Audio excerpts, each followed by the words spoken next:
What is up, everybody? This is the last video in this module, and it is about mineral classifications. So these are the two lesson goals for this video. You should be able to identify major classes of minerals and explain the basis for mineral classification after watching this video.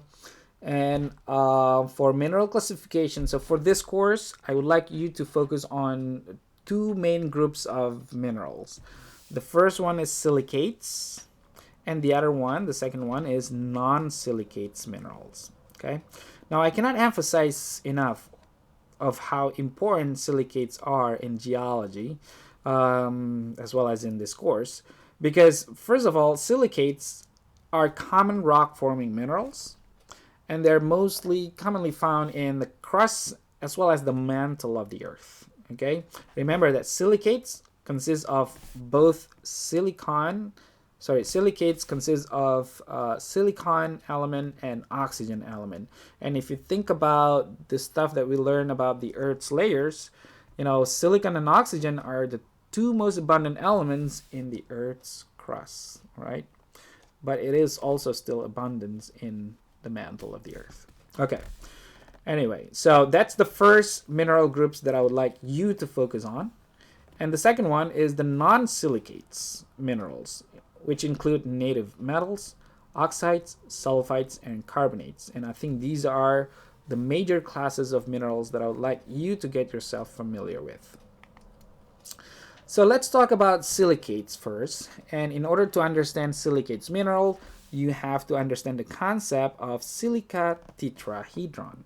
Okay, so silica tetrahedron consists of a single silicon and 4 atoms of oxygen. Okay, so SiO4. Okay, so silica tetrahedron is actually the building blocks of silicates. Okay, and silicates are the building blocks of the crust and the mantle of the earth. Okay, so here's the thing. This is how it looks like. Here in the middle, we have silicon atoms, and surrounding that silicon atoms, we have 4 different atoms of oxygen. Okay, so this is how it looks like in 2D, but in 3-dimensional view, we can actually imagine something like this. We have like a prisms with 4 different atoms of oxygen.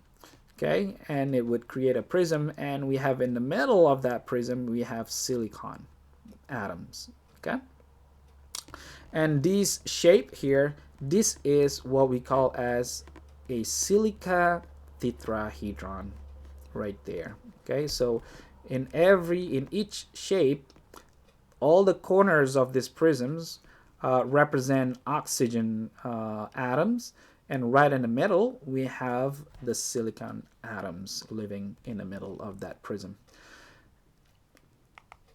So there are different configurations of silica tetrahedron in silicates minerals, and the different configurations will give the minerals different physical properties and therefore different species of minerals. Okay, so for example, the first configuration of silica tetrahedron looks something like this. Okay, so these are called isolated or independent tetrahedra configuration. Okay, there's no connection between the silica tetrahedra, okay, between these individuals of silica tetrahedron. Okay, the way they're connected by weak bond involving positive ions or cations, and typically they are metal elements, okay, such as iron or aluminum or magnesium. And the example would be olivine and garnet. Okay, and that is the reason why olivine, it's very easy for us. Very often it's very easy for us just to peel olivine from the host rocks. The reason for that is because it actually has isolated tetrahedra, and they are surrounded by weak bonds. Okay, the second one is called the single chain tetrahedra, and as in illustration, it looks something like this. Okay, so now we have an oxygen atom that is shared between two tetrahedra. Okay, so when you create something like this, then you would create a single chain of tetrahedra, and the example would be pyroxene. The third one is called double chain tetrahedra. Ooh, I'm sorry. This should be double chain. Apologize for that. So these what a double chain looks like. Okay, and the example would be amphibole. And the next one is the two-dimensional sheet of tetrahedra.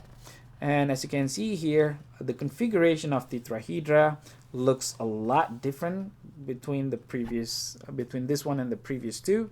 Now, unlike instead of creating a long line or a long chain, now it creates a flat two-dimensional sheath of tetrahedra.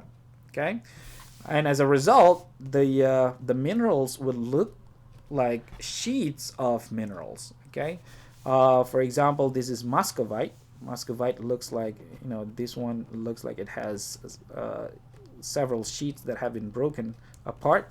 And biotite here, also it kind of gives you some hints of some sheets of biotite. And between those sheets of biotite, there are actually weak bonds. You can actually peel these minerals off if you have a hand sample on it. The next one, or the last type of tetrahedra, is called a 3D framework tetrahedra. And this would create a strong bond. And as a result, the minerals also looks pretty strong. Okay, so for example, like feldspar looks pretty solid, and quartz also has a very nice crystalline structure and a very strong crystalline structure. And that's the reason for that is because of the internal structure of that tetrahedra looks something like this. Okay, so again, just a quick review. These are just some examples of silicate minerals. We have olivine, which is the isolated tetrahedra, and pyroxene, which is a single chain tetrahedra, and we have mica, which is a sheet-like tetrahedra, and the last one is the 3D framework of tetrahedra, represented by the feldspar and quartz minerals. Okay, but don't forget that all of these, even though they look very different and their colors are so different, but they're all silicates minerals, and they are all common rock forming minerals, and that is the reason why it is very important for us to understand this. And we're going to talk about this when we discuss igneous rocks in the next couple of weeks. Besides silicates minerals, as I mentioned earlier, I would like you to get yourself familiar with these groups of minerals. So for example, we have native elements that consist of a single metal. So for example, we have gold, silver, copper, platinum. So here is a gold nugget, platinum nugget. So there's no other elements within this nugget except platinum. The same thing with the gold nugget. The second group for non-silicate minerals is the oxides. This happens when we have metal element bond with oxygen element. For example, I have magnetite here and hematite here. These minerals are resulted from iron that are bonded with oxygen elements. Okay. The next one is sulfites.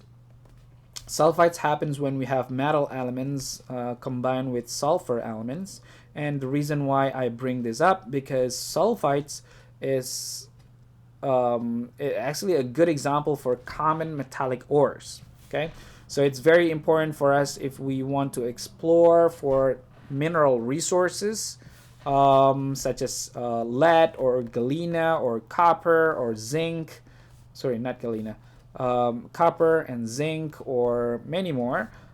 We can actually try to find the sulfite systems on Earth. Okay, so it's a very common metallic ores. In this case, the example would be lead sulfite will be galena. That's the name of the mineral. Calcite consists of copper, and sphalerite has zinc in it. Okay.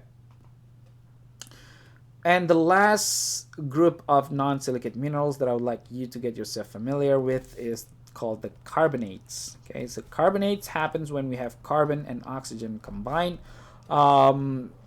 It is important in limestone and marble, and limestone and marble are two major rocks in sedimentary rocks and metamorphic rocks, respectively. And the example would be calcium carbonate, like calcite, or calcium magnesium carbonate, like dolomite. Okay, so I think those are the things that I would like you to get yourself familiar with. This is just a quick review of those non-silicate mineral groups, native elements, oxides, sulfides, and carbonates. Alrighty, if you do have questions, like usual, just let me know, and I'll see you again in the next video. Bye bye now.